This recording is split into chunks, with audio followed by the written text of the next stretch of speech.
100% fee రాయితీతో AI నేర్చుకోవాలనుకుంటున్నారా? Attend quality third gen AI test 2025.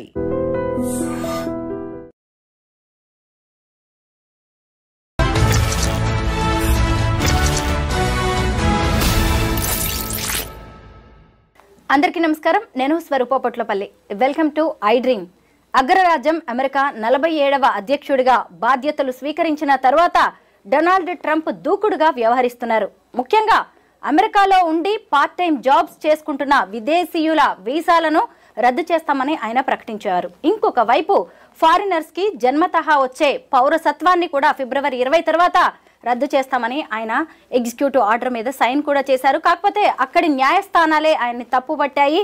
అలాగే ఆ ఆర్డర్ని తాత్కాలికంగా నిలిపివేస్తూ నిర్ణయం కూడా తీసుకోవడం జరిగింది. అలాగే విదేశాల నుంచి వచ్చే వస్తువుల మీద కూడా అధిక పన్ను విధించడం, ఇలా రకరకాలుగా ట్రంప్ తీసుకుంటున్న నిర్ణయాలు చర్చనీయాంశంగా మారాయి. ఇప్పుడు భారత్ కూడా ట్రంప్ నిర్ణయాల మీద ఆచితూచి వ్యవహరిస్తోంది. అయితే ఇవన్నీ కూడా ఈ రెండు దేశాల సంబంధాల మీద ఎలాంటి ప్రభావం చూపించబోతున్నాయి? ప్రస్తుతం నాతో పాటు అమెరికాలో 30 ఏళ్లుగా ఉంటున్న ఎన్ఆర్ఐ అలాగే జీటీఏ ఫౌండర్ విశ్వేశ్వర్ రెడ్డి గారు ఉన్నారు. ఆయనతో మాట్లాడి వీటన్నిటి మీద ఒక మంచి అనాలిసిస్ తీసుకుందాం. సార్ నమస్తే. నమస్కారం.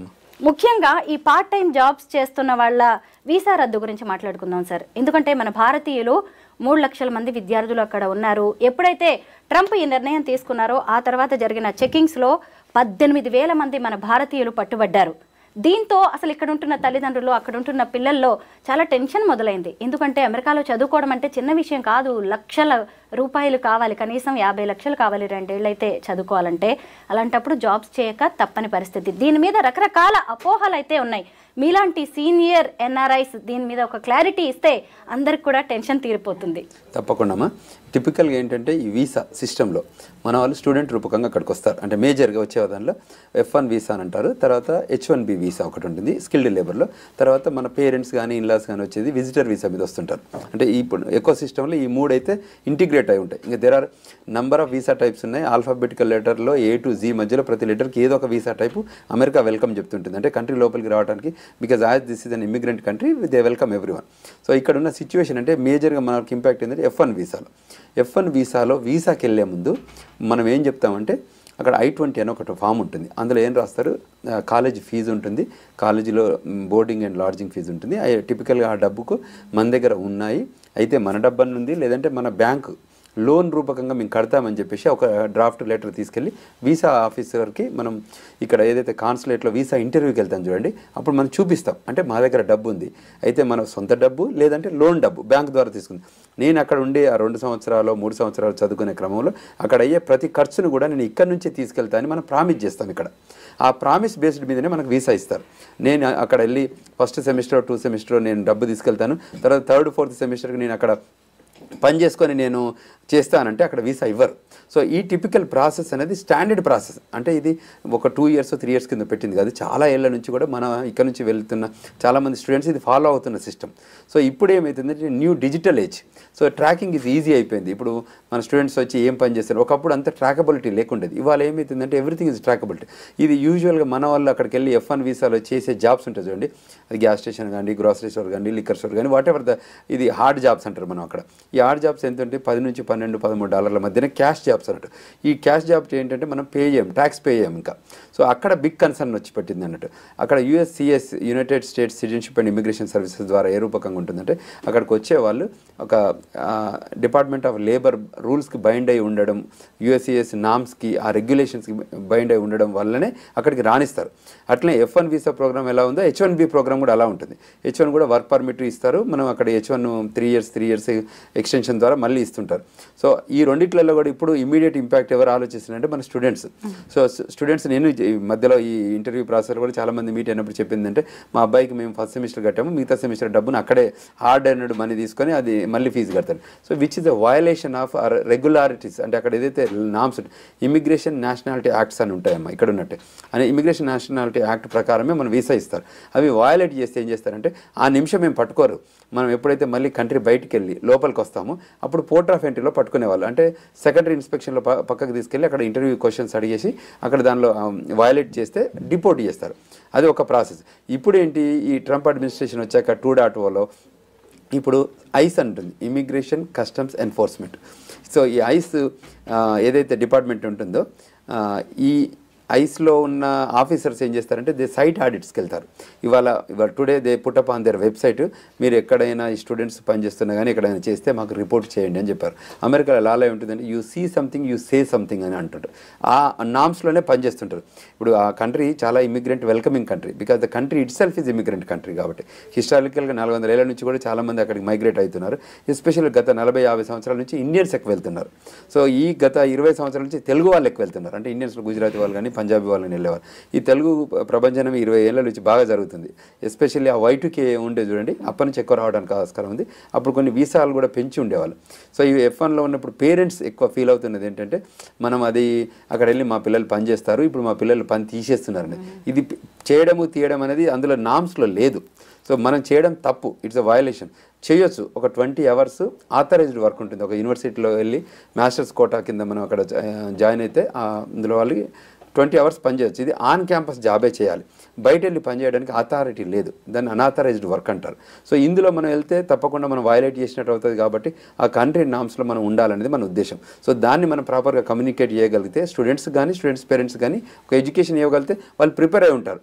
సో మనం ఎక్కడైతే లెటర్ ఇచ్చామో మనం ఎన్ని లక్షలు అవుతే అన్ని లక్షలు మనం సపోర్ట్ చేస్తామని చెప్పి మళ్ళీ మనమే వయలేట్ అవుతున్నాం కదా. సో ఒకసారి జాయిన్ అయ్యాక అంటే కంట్రీ లోపలికి వెళ్ళాక మనం కరెక్షన్ చేస్తున్నాం. Correction they are not welcoming it. ఎందుకంటే అమెరికా గ్రేట్ అగైన్ అనే ఉద్దేశంతో ఆయన ఎలక్షన్లకు వెళ్ళారు. అమెరికా ప్రెసిడెంట్ అయ్యారు. Electoral vote, popular vote, senate, house of represent అన్నిట్లలో కూడా మెజారిటీ వాళ్ళకి వచ్చాయి. సో ఇప్పుడు వాళ్ళు ఏం చేస్తున్నారు, కరెక్షన్ ఆఫ్ ద కంట్రీ. ఎక్కడెక్కడైతే గ్యాప్స్ ఉన్నాయో, ఎక్కడెక్కడైతే కంట్రీని మిస్యూజ్ చేశారో వాటి మీద కరెక్షన్ చేస్తున్నారు. ఎస్పెషల్లీ మీరు ఇంతకుముందు ఒక పాయింట్ రేజ్ చేశారు, అది బర్త్ రైట్స్ మీద. సో బర్త్ రైట్స్ ఎలా ఉండబోతుందంటే ఒకప్పుడు మేము హిస్టారికల్గా H1B డిపెండెంట్ H4 మీద వెళ్ళేవాళ్ళు కానీ తర్వాత విజిటర్ వీసా మీద వెళ్ళేవాళ్ళు కానీ చాలామంది అక్కడికి వెళ్ళిన బై బర్త్ సిటిజన్షిప్ ఇచ్చేవాళ్ళు. సో ఇప్పుడు ఈ ట్రంప్ అడ్మినిస్ట్రేషన్లో ఏమన్నారంటే ఆ బై బర్త్ సిటిజన్షిప్ మిస్యూజ్ జరుగుతుంది. ఎప్పుడైతే కంట్రీ కరెక్షన్ ఎప్పుడు చేస్తుందంటే మిస్యూజ్ జరిగినప్పుడు. సో దాన్ని ఏమంటే బర్త్ టూరిజం లాగా మార్చేస్తారు. సో మన వాళ్ళు విజిటర్ వీసా మీద వెళ్ళిన వాళ్ళు కానీ మిగతా సౌత్ అమెరికన్ కంట్రీస్ కానివ్వండి, లాటిన్ అమెరికన్ కానివ్వండి, కరేబియన్ ఐలాండ్ నుంచి వచ్చిన వాళ్ళు ఏంటంటే వాళ్ళు ల్యాండ్ బార్డర్స్ ఉంటాయి వాళ్ళ కంట్రీస్కి. మనం అంటే ఎయిర్లో వెళ్ళాలి కానీ వాళ్ళకి ల్యాండ్లో.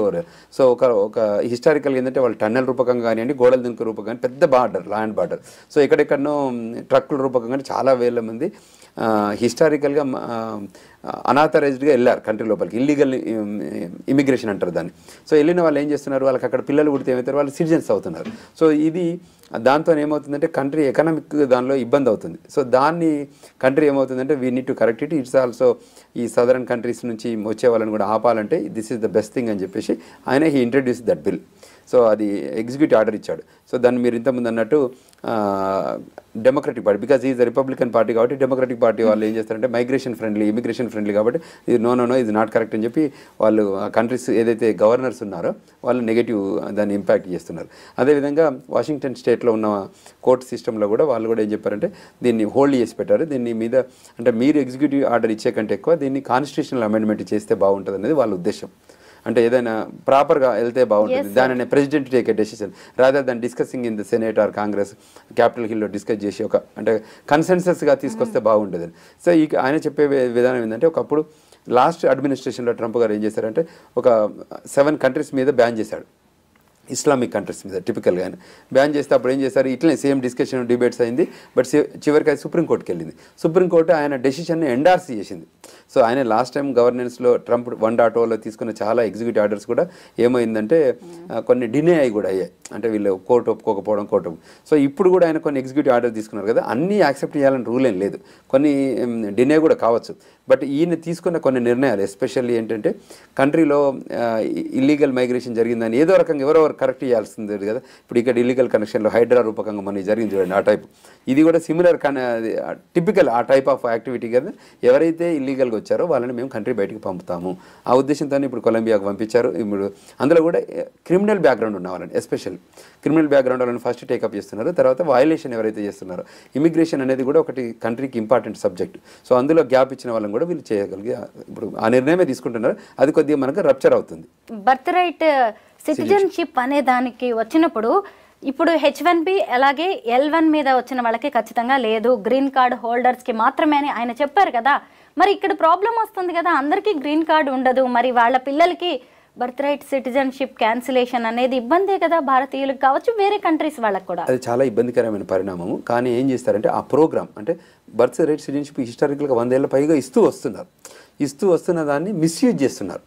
అంటే ఇప్పుడు if they are using properly they don't stop it, they are misusing అనే దాని మీదనే ఆయన కన్సర్న్. ఇప్పుడు మనకి ఆయన ఏం రూల్ పెట్టారంటే ఈ బర్త్ రైట్లో మదర్ కానీ ఫాదర్ కానీ ఒక గ్రీన్ కార్డ్ హోల్డర్ కానీ సిటిజన్ అయితేనే మేము ఇస్తాము. కానీ ఇట్లా ఇమిగ్రెంట్ అంటే టూరిజం లాగా వచ్చేసి మేము పిల్లల్ని కనేసి మేము వెళ్ళిపోతామని అంటే సో దాంతో ప్రొడక్టివిటీ వాళ్ళకి రావట్లేదు, అంటే వాళ్ళ ఎక్స్పెక్టేషన్స్ వేరే ఉన్నాయి. దాని ద్వారా మిస్యూజింగ్ ఆఫ్ దట్ లాను చేస్తున్నారు అన్న ఉద్దేశంతో ఆయన కరెక్షన్ చేస్తున్నారు ఇక్కడ. అందులో భాగంగానే చేశారు తప్ప వేరే లేదు. సో ఇప్పుడు కూడా అమెరికా గ్రేట్ అగైన్ అన్నప్పుడు ఆయన ఉద్దేశం ఏంటి, అమెరికన్ ఇంట్రెస్ట్లో పనిచేయాల్సి వస్తుంది కదా. సో అమెరికా ఇంట్రెస్ట్లో ఆయన పనిచేస్తున్నారు. అందువల్లనే ఈ కొత్త పాలసీస్ ఎకనామిక్ పాలసీ తీసుకొస్తున్నారు. అంటే ఆ గ్లోబల్ మైగ్రేషన్లో ఏముంటుంది, ఎకనామిక్ పాలసీ ఉంటుంది, ట్రావెల్ పాలసీ ఉంటుంది, కామర్స్ పాలసీస్ ఉంటాయి, వీసా పాలసీస్ ఉంటుంది, బయలాటరల్ ఇష్యూస్ ఉంటాయి, ఎక్స్టర్నల్ అఫైర్స్ ఉంటాయి. ఈ అన్ని లైన్స్లో కూడా వాళ్ళు చాలా డెసిషన్ తీసుకుంటారు. కంట్రీ ఆ ఐడియాలజీ ప్రకారం వెళ్తుంటుంది. వేరియస్ కంట్రీస్తోనే డైలాగ్ అవుతుంది. ఇప్పుడు మనకు మోడీ గారు కూడా వెళ్తున్నారు అమెరికాకి. సో వాళ్ళు కూడా ఈ సబ్జెక్ట్స్ మీద కూడా డిస్కస్ చేస్తారు. కాకపోతే వాళ్ళు ఏ నిర్ణయం తీసుకున్నా అది ఇండియా కోసం అని తీసుకోవట్లేదు, వాళ్ళు గ్లోబల్లో తీసుకుంటున్నారు. అన్ని కంట్రీస్ ఇంపాక్ట్ అవుతాయి ఆ ఇంపాక్ట్. కానీ మనకేంటంటే మనం ఇక్కడ ఉన్న వాళ్ళు ఈ మధ్య వైట్ కలర్ దాంట్లో మన వాళ్ళు ఎక్కువ వెళ్ళడం వల్ల, బ్రౌన్ కమ్యూనిటీ నుంచి మనం ఎక్కువ వెళ్ళడం వల్ల మనం ఎక్కువ యూటిలైజ్ చేసుకుంటున్నాం. ఎందుకంటే లాస్ట్ 10 years నుంచి స్టూడెంట్స్ చూడండి, ఇప్పుడు Hyderabad consulate is the biggest consulate in the south Asia.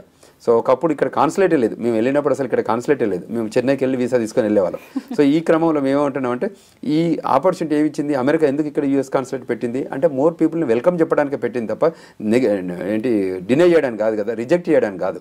So మీరు ఏం చెప్తున్నారంటే వాళ్ళు ఏదైతే వీసా సిస్టంలో ఎకో సిస్టంలో పెట్టారో ఆ నామ్స్ ఉన్నాయో, ఆ పాలసీ ఉన్నాయో, ఆ రెగ్యులేషన్స్ ఉన్నాయో అదే అబైడ్ అయ్యి మా కంట్రీకి రండి, మీరు మాకు ల్యాండ్ ఆఫ్ ఆపర్చునిటీ ఉంది, లా ఆఫ్ ద ల్యాండ్ అని ఫాలో కండి అని చెప్తున్నారు. సో అందులో డెఫర్ చేయొద్దు అనేది మా ఉద్దేశం. ట్రంప్ ఏ నిర్ణయాలు తీసుకున్నా ముందు మన తెలుగు వాళ్ళ గురించే చర్చ వస్తూ ఉంటుంది sir. America vice president JD Vance wife Usha Chilukuri మన తెలుగు ఆమె కదా. అయితే ఇప్పుడు ఆయన తీసుకున్న డెసిషన్ ప్రకారం ఆమెది కూడా సిటిజన్షిప్ క్యాన్సిల్ చేస్తారా అని చెప్పి ఒక చర్చ జరిగింది. ఎందుకంటే వాళ్ళ అమ్మా నాన్న కూడా అక్కడి వాళ్ళు కాదు కాబట్టి దీని విషయంలో ఎలా ఉండొచ్చు సార్? మంచి పాయింట్ అమ్మా. అయితే టిపికల్గా ఏంటంటే ఇది హిస్టారికల్ యాక్ట్, ఒక 14th Amendmentలో ఓపెన్ అప్ అయింది సబ్జెక్ట్ కాబట్టి ఇప్పటి వరకు ఇస్తున్నారు. అంటే పాస్ట్ని టచ్ చేయరు, ఫ్యూచర్కి ఇవ్వరు. అంటే హిస్టారికల్గా ముందు ఇచ్చారు, ఇవ్వలేదని లేదు. సో ఆ ఇచ్చిన దాన్ని మనం కంటిన్యూగా ముందుకు తీసుకెళ్లాలనేది ఒక ఉద్దేశం, ముందుకెళ్ళాలనేది. సో ఇప్పుడు ముందు నుంచి వెళ్ళటానికి కోసం ఉన్న యాక్టివిటీ మీద మనం కన్సర్న్. అంటే 19 తర్వాత పుట్టబోయే పిల్లలకి తప్ప ఇప్పుడు పుట్టిన వాళ్ళు కానీ ప్రీవియస్గా ఇప్పుడు ఉషా గారు సో బై బర్త్ సిటిజన్షిప్ ద్వారానే వచ్చింది ఆమెకు కూడా. So we all know about it, it's not that. So హిస్టారికల్గా ఇప్పుడు ట్రంప్ వైఫే ఉంది కదా, షీజ్ అన్ ఇమిగ్రెంట్, మీకు అని తెలుసు కదా. ఆమె ఇప్పుడు current wife is an immigrant. Even she's not a birth citizen కాదు, ఆమె ఫారెన్ కంట్రీ నుంచి వచ్చి గ్రీన్ కార్డ్ రూపకంగా వచ్చి సిటిజన్ అయిన రూపకం. సో నేను అనేది ఏంటంటే కంట్రీ ఏమవుతుందంటే ప్రోగ్రెసివ్ థింకింగ్లో ఫ్యూచర్లో జరగబోయేది. అంటే ఇక్కడ ఏదైనా కన్సర్న్స్ ఉన్నాయనుకోండి, to correct it the concerns issues కానీ ప్రాబ్లమ్స్ కానీ కరెక్ట్ చేయాలంటే ఒక పాలసీ తీసుకురావాలి, ఒక ఎగ్జిక్యూటివ్ ఆర్డర్ తీసుకురావాలి, ఒకటి గవర్నమెంట్ ఆర్డర్ తీసుకురావాలి. అందులో భాగంగానే ఇది యాక్ట్స్ తప్ప వేరే ఏం లేదు. అంటే ఇది ఇండియన్స్ వస్తున్నారు వీళ్ళని ఆపాలనో, ఇండియన్స్ వస్తున్నారు వాళ్ళు ఇబ్బంది అవుతున్నారు. మనం వెళ్ళి చేసే జాబ్స్ అది అమెరికన్ జాబ్స్, అక్కడ ఉన్న వాళ్ళు చేసుకునే జాబ్స్. అమెరికన్ జాబ్స్ను వదిలి మనం వద్దంటున్నాం కాబట్టి ఆ లైన్లో వెళ్తున్నాం. మనం ఆ జాబ్స్ని మనం తీసుకోవద్దు. మనం తీసుకునే జాబ్స్ H1 మీద వెళ్ళే జాబులు $100,000 ఉంటాయి, $60,000 ఉంటాయి. ఆ జాబుల కోసం పరిచయాలు ప్రాపర్ ఎడ్యుకేషన్ చేసుకున్నాం అనుకోండి, మంచి జాబ్స్ వస్తాయి. మనం ఎడ్యుకేషన్ పక్కకు పెట్టి ఈ హార్డ్ జాబ్స్ ఎందుకు చేయడం, మనం చేయొద్దు ఇవి. అవి మేము urging to all the students కానీ పేరెంట్స్ కానీ చెప్పేది ఏంటంటే మీ పిల్లలకి చదువుకోవడానికి మీరు ఏదైతే ప్రామిస్ చేసి లెటర్ ఇచ్చారో, మా దగ్గర డబ్బు ఉందని కానీ లేకపోతే బ్యాంక్ లోన్ ద్వారా చదివిస్తామన్నారో, కోర్స్ కంప్లీట్ అయ్యేవారి దాకా మీరు సపోర్ట్ చేయండి, పిల్లల్ని ఎడ్యుకేట్ చేయమండి, మంచి స్కిల్ తీసుకోమండి, మంచి జాబ్ H1లో మంచి $100,000 తీసుకోండి. $10 వచ్చే జాబ్ 2,000 $20,000 ఉంటుంది, అంతే $20,000 ఉంటుంది. Why you need to do this $20,000 job, you need to do $100,000 which is the skilled labour job. హిస్టారికల్గా మేమన్నీ ఆ లైన్లోనే చేసుకుంటూ వచ్చాం. ఇప్పుడు ఇట్లా షార్ట్కట్లో వెళ్ళలేదు. షార్ట్కట్లో వెళ్ళే వాళ్ళకి కరెక్షన్ ఉంటుంది. ఎస్పెషల్లీ ఇప్పుడు ఏంటంటే డిజిటల్ ఏజ్ అండి, ట్రాకింగ్ ఈజ్ ఈజీ. సో ఈ ఈజీ టైంలో మనం తప్పించుకోవడానికి ఛాన్సే లేదు. ఇప్పుడు నిన్న కూడా మాకు 2-3 కేసులు వచ్చాయి, 2-3 కూడా డిపోర్టేషన్ కేసెస్. సో వెనకకు వచ్చారు వాళ్ళందరూ. పోర్ట్ ఆఫ్ ఎంట్రీలో CBP ఆఫీసర్ ఇంటర్వ్యూ చేస్తారు. ఆ ఇంటర్వ్యూలో ఫెయిల్ అయితే వాళ్ళందరికీ ఈ ఇమిగ్రేషన్ నేషనల్ యాక్ట్ ప్రకారం రూల్స్ వయలేట్ చేశారు కాబట్టి మిమ్మల్ని అడ్మిషన్ ఇన్అడ్మిసిబుల్గా చేస్తున్నాము, మీరు విత్డ్రా చేసుకోమని చెప్పేసి కంట్రీకి పంపిస్తున్నారు. అట్లా ఇప్పుడు మీరు కొలంబియాకి కూడా చూశారు కదా, క్రిమినల్ బ్యాక్గ్రౌండ్ ఉన్న వాళ్ళని కూడా పంపించారు. సో ఇప్పుడు ఇంకా ఫ్యూచర్లో కూడా there is more audits. More site audits, more ICE వాళ్ళు వెళ్ళి డిఫరెంట్ లొకేషన్స్కి వెళ్ళి వాళ్ళని పంపించేస్తుంటారు. ఇది కంటిన్యూస్ ప్రాసెస్. ట్రంప్ అడ్మినిస్ట్రేషన్ ఉన్న నెక్స్ట్ 4 years కూడా ఆయన డైనమిక్గా చేంజెస్ చేస్తారు. ఆయన ఒక కొత్త విషయం ఏంటంటే మీకు తెలిసి ఆయన అమెరికన్ సిటిజన్స్కి ట్యాక్స్ తీద్దామని కూడా ఆలోచనలో ఉన్నారు. అది చాలా బిగ్ అసెట్ ఫర్ ఇది. దాని తర్వాత ఎన్ని రిపర్కేషన్స్ వస్తాయి, ఎకనామిక్ పాలసీ ఎలా ఉండబోతుంది, ఇవన్నీ కూడా డిస్కషన్ పాయింట్స్. అక్కడ సిటిజన్స్ కేమో ట్యాక్స్ తీసేద్దాం అనుకుంటున్నారు, మరి వేరే దేశాల నుంచి వచ్చే ఇంపోర్ట్స్ మీద అధిక పన్నులు వేస్తున్నారు సార్. అది వాళ్ళు ఏమంటారు, ఈ పాలసీ తీసి దాని మీద పన్నేసి, ఎందుకంటే మా కంట్రీకి వచ్చే దిగుమతులు కానీ ఎగుమతులు దానిలో కూడా తీసుకోవడం వల్ల బెనిఫిట్. ఇప్పుడు ఎకనామిక్ పాలసీ కూడా ఒక 100 ఏళ్ల కింద ఉన్న ఎకనామిక్ పాలసీ ఇప్పుడు ఉండదు, ఫ్యూచర్లో కూడా మళ్ళీ మారుతుంది, మళ్ళీ 100 yearsలో మళ్ళీ సో ఈయన మాత్రం చాలా డైనమిక్గా. మీకు తెలుసు Donald Trump is not a politician, is a business man, is a shrewd business man. ఏమంటుంటాం టిపికల్గా shrewd business man, crooked politicians అంటాం. ఆ లైన్లో ఆయన థింక్ చేస్తుంటాడు తప్ప ఆయనకి ఏంటంటే what is the best interest. America is always there is no free lunch in America అంటుంటాం. టిపికల్గా ప్రతిదీ బిజినెస్ బిజినెస్ బిజినెస్. అక్కడికి వచ్చే వాళ్ళు తప్పకుండా 40 hours పని చేస్తేనే అక్కడ లివ్ చేయగలుగుతాం. మేము చారిటీకో రిలాక్స్గా వెళ్తామంటే అది వెల్కమింగ్ ఉండదు. సో అంచేత ఆ లైన్లోనే ఆయన థింక్ చేస్తారు. ఆయన ఎంబడి ఇంకో 3 ఆడారు ఇప్పుడు, అంటే ఇంకో 2 ఎవరు, ఎలాన్ మస్క్ ఆడారు, వివేక్ రామస్వామి, వాళ్ళు కూడా they are shrewd business mens. So అంచేత ఆ లైన్లోనే మనం బాగా ప్లాన్ చేసుకొని వెళ్ళగలిగితే we can achieve more things అనేది ఒక ఐడియాలజీ. సరే, అమెరికా ఎన్నికలని దేశ విదేశాలు కూడా చాలా ఆసక్తిగా గమనించాయి. ముఖ్యంగా మన భారతీయుల్లో అయితే పెద్ద డిస్కషన్ జరిగింది. ఎందుకంటే అసలు ఈ డొనాల్డ్ ట్రంప్ వాళ్ళ దేశం వాళ్ళ విషయంలో చాలా పక్షపాతంగా ఉంటాడు, విదేశీయులు అందరూ వచ్చి ఇక్కడ వాళ్ళ అవకాశాలు కొట్టేస్తున్నారనే ఫీలింగ్లో ఆయన ఉంటాడు. ఈసారి ఆయన వచ్చాడంటే ఖచ్చితంగా ఫారినర్స్ విషయంలో చాలా రిస్ట్రిక్షన్స్ పెడతారు అని కూడా డిస్కషన్ జరిగింది. అన్నట్టుగానే చాలా జరుగుతున్నాయి సార్. అవును, కరెక్టే. యాక్చువల్లీ అందులో కూడా మేము చాలామంది సపోర్ట్ కూడా చేస్తాం. అంటే టిపికల్గా 1.0లో కూడా చాలా హెల్ప్ చేస్తారు, అంటే ఇండియన్స్ కూడా హెల్ప్ చేస్తారు. ఆయన పాలసీలో ఏమంటే 2 things అండి. Legal is for legal immigration, is against to the illegal immigration. ఇది 2 points అన్నట్టు. Illegal immigrations 11 million illegal immigrants ఆ కంట్రీలో ఉన్నారు, వాళ్ళని పంపించాలనేది ఆయన ఐడియాలజీ. సో అది చెప్తున్నారు, ఎందుకంటే అక్కడ ట్యాక్స్ పే చేయట్లేదు వాళ్ళందరూ, వాళ్ళంతా క్యాష్ జాబ్స్ చేస్తున్నారు. ఈ గ్యాస్ స్టేషన్ కానీ, గ్రోసరీ స్టేషన్ కానీ, లిక్కర్ స్టోర్ కానీ అనాథరైజ్డ్ వర్క్ చేస్తున్నారు, వాళ్ళు క్యాష్ తీసుకుంటున్నారు. So which is not welcoming. ఇప్పుడు పెద్ద పెద్ద కంపెనీలో పనిచేసే వాళ్ళకు బాగానే ఉంది. సో ఆయన ఎప్పుడు కూడా అంటే ఓపెన్, హానెస్ట్, బ్లంట్గా కమ్యూనికేట్ చేస్తుంటాడు ఏదైనా చేయాలి. Is interest is American interest. Being a president of the country, his interest is Americanized act. So foreign countries నుంచి కూడా వెల్కమ్ చెప్తున్నారు, కానీ లీగలైజ్ ప్రాసెస్ రమ్మంటాడు. రేపు పొద్దున ఇండియన్స్ మాస్టర్ చేసిన ఎబిలిటీ ఉన్న వాళ్ళకి డైరెక్ట్ గ్రీన్ కార్డ్ కూడా ఇవ్వచ్చు. ఆ లైన్లో కూడా ఉన్నారు, ఆయన పాజిటివ్ ఆ లైన్లో ఉన్నారు. లాస్ట్ టైం కూడా మనకు 2 years 3 years బ్యాక్ ఉంది, మన పోస్ట్ పాండమిక్ రిసెషన్ వచ్చిన తర్వాత ప్రీ పాండమిక్ అప్పుడు కూడా బైడెన్ అడ్మినిస్ట్రేషన్లో కూడా చాలా ఇష్యూస్ వచ్చాయి. వాటిని కూడా అడ్రస్ చేసుకునే క్యాపబిలిటీస్ కూడా మన దగ్గర ఉండేది. సో వీళ్ళు చేయలేకపోయారు, డెమోక్రాటిక్ పార్టీ డెలివరబుల్ చేయలేకపోయింది కాబట్టి రిపబ్లికన్ పార్టీ మళ్ళీ వచ్చింది. సో అందులో ట్రంప్ అందరికీ తెలుసు ఆయన ఎటువంటి యాటిట్యూడ్ ఉంటుంది, ఎటువంటి బిహేవియర్ ఉంటుంది. 4 ఏళ్ళు చూసాం కూడా. తర్వాత ఆయన ఓన్ రిపబ్లికన్ పార్టీలో కూడా చాలా మందిని హైర్ చేశాడు, ఫైర్ కూడా చేశాడు. సో ఇన్ దట్ లైన్స్లో ఆ ఆపర్చునిటీస్ కూడా ఉన్నాయన్న ఉద్దేశంతోనే మేము ఇప్పుడు కనెక్ట్ చేస్తున్నాం. సో మేము కూడా ఇక్కడ ఇష్యూస్ ఉన్నాయనుకోండి, మేము కూడా గ్లోబల్లో మైగ్రేషన్ చూస్తుంటాం కాబట్టి ఏం చేస్తుంటామంటే సెనేటర్తో కానీ, కాంగ్రెస్మెన్తో కానీ, వైట్ హౌస్తో కానీ, క్యాపిటల్ హిల్తో కానీ, FBI కానీ, పెంటగాన్తో కానీ we are in line with them. So వాటితో మేము కనెక్ట్ అయ్యి వాళ్ళ గైడెన్స్ తీసుకుంటుంటాం, వాళ్ళకి ఎడ్యుకేట్ చేస్తుంటాం, వాళ్ళకి పబ్లిక్ పాలసీ కానీ, ఎక్స్టర్నల్ అఫైర్స్తో కానివ్వండి, గవర్నమెంట్ రిలేషన్స్తో కానివ్వండి మేము ఎంగేజ్ అయి ఉంటాం అక్కడ. ఎందుకంటే we are ambassadors for India. We migrated there, we are connected there, we became an Indian ambassador in that country. ఇట్లా వేరియస్గా కూడా చాలా కంట్రీస్లో కూడా మైగ్రేషన్ జరుగుతుంది. ఇప్పుడు మేము కూడా ఇష్యూస్ వచ్చాయనుకోండి, మేము ఏమంటున్నాం, మన లా ఫర్మ్ ఉంది, రండి క్వశ్చన్ అండ్ ఆన్సర్స్ తీసుకోండి, గైడెన్స్ తీసుకోండి. మేము DC వేదికగా ఉంటాం. That DC is the political capital of the world, where there so much things happens there. So మీరు ప్రాపర్ గైడెన్స్, నాలెడ్జ్ తీసుకుంటే, మీకు ఎడ్యుకేట్ అవుతే, మీరు ఫాలో అయితే, law of the land rules follow అయితే మీరు మంచిగా సెటిల్ కావచ్చు. ఇవాళ మేము విజిటర్ వీసా మీద నుంచి వస్తారు, F1 వీసా వస్తారు, H1 మీద వస్తారు, 140 చేసుకుంటారు, 485 చేసుకుంటారు, గ్రీన్ కార్డ్ వస్తుంది, సిటిజన్షిప్, న్యాచురలైజేషన్ సిటిజన్షిప్ తీసుకుంటారు. అక్కడ పుట్టిన పిల్లలకు కూడా సిటిజన్షిప్ వస్తుంది. మీకు గ్రీన్ కార్డులో ఉన్నప్పుడు మీ పుట్టే పిల్లలకి మళ్ళీ ఇబ్బంది ఏం లేదు, వాళ్ళు సిటిజన్సే. తర్వాత ఒక పేరెంట్ ఆర్ ఒక అంటే one of the parent can have a green card or citizenship ఉంటే కూడా మళ్ళీ సిటిజన్సే. Only thing is non immigrant intent ఉన్న వాళ్ళు, ఏలియన్స్ ఉన్న వాళ్ళు ఎవరైతే ఉన్నారో వాళ్ళకే మేము కన్సర్న్ చూపిస్తున్నాం అనేది ట్రంప్ గారి ఆలోచన విధానం. సో ఆ లైన్లో, ఇన్ లైన్లో ఉండగలిగితే వీఆర్ ఆల్ గుడ్, దానిలో ఇష్యూ ఏం లేదు. మేము చెప్తున్నది ఏంటంటే మన గ్లోబల్ తెలంగాణ నుంచి కానివ్వండి, మన ఇమిగ్రేషన్ లా ఫర్మ్ నుంచి కానివ్వండి, we guide them, we educate them, we counsel them, we give good knowledge to them so that they can act accordingly following the law of the land. Donald Trump తీసుకున్న ప్రతి నిర్ణయంలో ఉన్న మైనస్ల గురించి అందరూ మాట్లాడుతున్నారు sir. భారతీయులకి plus అయ్యే నిర్ణయాలు ఆయన ఏమైనా తీసుకున్నారా? చాలా నిర్ణయాలు ఉన్నాయి. లాస్ట్ టైం అడ్మినిస్ట్రేషన్లో కూడా వాళ్ళు పీపీపీ లోన్ ఇచ్చారు. చాలామంది ఐటీ కంపెనీ ఓనర్స్ కూడా మన వాళ్ళు బెనిఫిట్ అయ్యారు దాని రూపకంగా. తర్వాత స్పిల్ ఓవర్డ్ వీసాలను కూడా ఓపెన్ చేశారు. EB1, EB2, EB3లో కూడా 2015 దాకా కూడా ప్రయారిటీ డేట్ని తీసుకొచ్చారు. చాలామందికి గ్రీన్ కార్డులు వచ్చాయి ఆయన అడ్మినిస్ట్రేషన్ టైంలో. అంటే ఆ పాలసీతోనే కాకుండా కానీ స్పిల్ ఓవర్ రూపకంగా కూడా ఆ గ్రీన్ కార్డులు వచ్చాయి. సో అటువంటి ఐడియాలజీ కూడా మనకు అడ్వాంటేజ్ అయింది. సో ఇప్పుడు కూడా ఏమిటంటే ఇండియన్స్ అంటే దే లైక్. ఇప్పుడు మోడీకి ఉన్న ట్రంప్కి మధ్యన సౌహృదమైన రిలేషన్స్ ఉన్నాయి. సో తర్వాత ఇండియా మీద వాళ్ళకి లేదు, ఇండియన్స్ మీద ఆయన రెస్పెక్ట్ ఉంది. Because hard working people, loyal to the country, they are more organised, డిసిప్లిన్గా ఉంటారు అనేది ఒక పాలసీ రూపకంగా ఉంది. సో అది హిస్టారికల్గా అంటే నాట్ ఇండియన్స్ ఇవ్వాలని అందులో ఆయనే ప్రోగా ఉంటారు.